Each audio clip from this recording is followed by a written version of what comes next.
So I'm a true farm girl. I grew up on a peach farm. Family lived around me.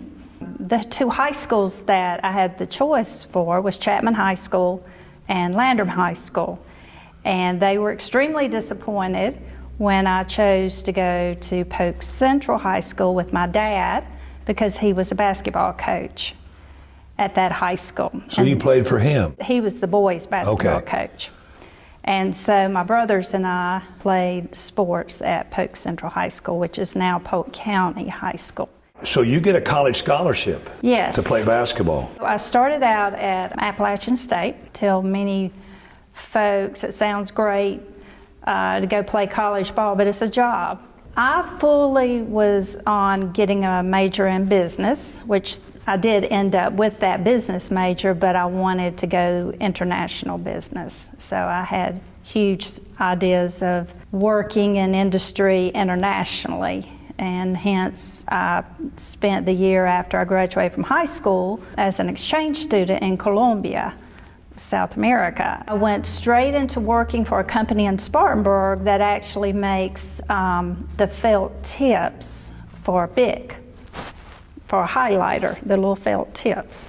And so with that company, we would have to go to Italy to the sheep farms, and we would pick the prime sheep for the felt, and then the felt, of course, would be shipped back to this company in Spartanburg, which is Felters. They're still there, and Spartan Felt, they're there as well. And so I was a marketing rep for them. So I would go over a couple of times, and then I decided I just didn't need to be traveling that much because I had a 2-year-old at home, and so I decided to switch careers because my mom and dad had been educators all my life. I had to go back to USC and get my degree in education so that I could teach. And then the opportunity availed itself to move to Williamston. Yes. How did that happen? Well, I'd never heard of Williamston. I had been teaching for 10 years in Spartanburg County. I was at a conference, and one of the former teachers here who was at the conference came up to me and said, "Would you be interested in teaching at a career center in Williamston?" I said, "No, I have no idea where you're talking about." But I came over and I visited, and thought I might stay 1 year, 2 years. Well, 22 years later, I'm still at that career center. So with the career in tech ed, the overall short story of it is it's an opportunity for everyone. I really hate to begin and use the term that it's not for the ones that are going on to college, because at a point in time in a student's life in high school, they are trying to figure out what they want to do. They're trying to figure out what they don't want to do. And so that's why at our Career Center we encourage every single student to come over 9th grade, 10th grade year and explore your career or what you think you want to do. It's just amazing to watch them, to see this is a career I would like to do. I can make good money at it, and I really only need a 2-year college degree. I may not even need a college degree, and we're very upfront with the students about that. We will tell them, you have the certification later if you want to go do something else, but right now you can come out of school and you can start at $50,000 a year in something you enjoy doing. You also have a skill that if you change your mind and you don't want to do it, you still have the skill because they can't take the skill away from you. We have an engineering program that I always tell those students, you may be going to create the drawing for the bridge, but you really need to learn how to weld so that you can go and look at that bridge and make sure they welded it the way you wanted it to be when you put it on paper. So you need to know every component of the job you're in. So we try to tie everything in for the students so that they understand the opportunities here, I need to take advantage of it, and there's no reason not to, especially in this Anderson 1 and 2 Career Center. I tell all the parents, you just don't understand how lucky you are to have this in your district, because we have so many programs here, there's something for everyone. We actually send them out and let them test the waters And we call that work-based learning. And within that, my job here is to create programs and pathways for the student to go out for maybe 2 days, 3 days, 7 days, but they go and spend the time with industry in the area that they're studying. And so while they're out there, the goal, of course, is for it to work both ways. The employer wants the student to stay and the student enjoys the work, and they will continue with them in a paid position, which we call those co-ops. We do a different work-based learning opportunity for every level. Usually our sophomores will go out and participate in what we call job shadows. Some days they will participate with a 2-day internship. An internship is an opportunity that, of course, is non-paid.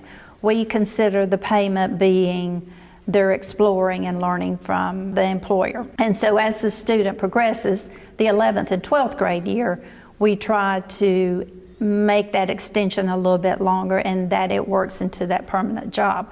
Now, all this, of course, depends on the program area.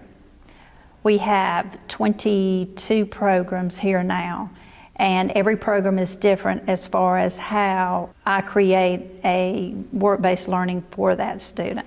Welding, auto collision, those guys can go straight from their classroom, 12th grade year, and be in a permanent job. Whereas health science, biomedical, engineering, they still have class time that they need to complete, but they can do short internships where they can go out and see if this is something that they are really interested in. We are very strong with soft skills. That's very important to us. So we also have a certification here, a state certification for the students to give them the opportunity to participate in that. And they receive a stackable credential, and my career coach and I go through all of the programs here and train the students with their soft skills. When we talk to industry, right now the biggest push is interpersonal skills. Students going to work on time, showing up for work, being able to work in a team, initiative. When you don't see something that can be done, you need to find something. And thoughtfulness, getting along and working with your peers and helping them out. So these are soft skills. So what's happening that I'm real happy about with industry is they are putting their money where their mouth is. They're realizing they are going to have to increase that pay. And if they do, and they take care of that student, and they train that student, and they make it where they want to go to work, they'll stay with them. But you are going to have to pay them for what they're worth. And I say that not lightly, and I tell the students that.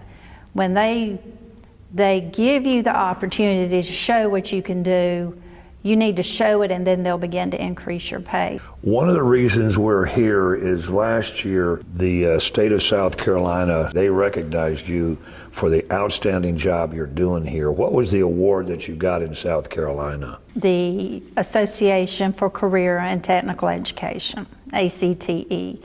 And that is a conglomerate of educators in CTE, Career and Tech Ed. And this is the South Carolina Counseling? Group, for counseling and guidance. And those, I guess, the folks in that particular group are guidance counselors. They're career professionals who help the students with their work-based learning opportunities, career coaches, student services support personnel really falls into this particular area. And then with that, it was South Carolina award level. With that, submitted up to the regional, which is Southeast for ACTE, and surprisingly won that award.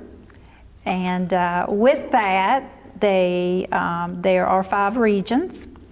And so I went on to compete against 5 other folks nationally from the 5 regions. And we found out that I had won. I always preface and tell everyone, of course, it's like anything. I guess I have the award, but I most certainly couldn't have it if it weren't for the folks that I work with and the school. So it's great that the school is getting the recognition because they deserve the recognition. We're just, we're a diamond in little old Williamston that people are not aware of, but they're becoming aware now.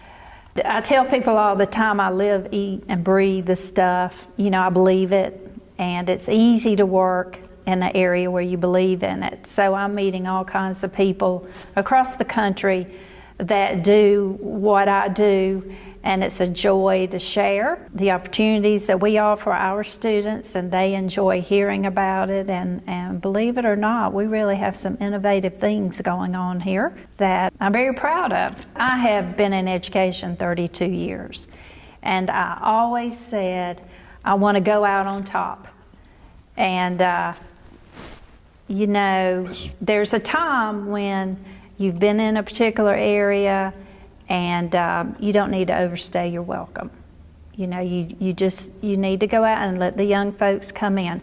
Not that I'm ready to get out of it. I feel like I'll move on and do something that relates to what I do now, but maybe do it in industry. So yes, I'll be retiring soon, but I've talked about before, when you've been in something so long, the experience that you've learned, that you gathered, it's valuable. So what I've learned over all these years, I feel like I still have things that I need to give to folks and share, because you can't buy that. Right. It's something you learn, and it's experience, and you can't buy experience. So I feel like I'm not dead yet. I just want to go down another avenue for a while.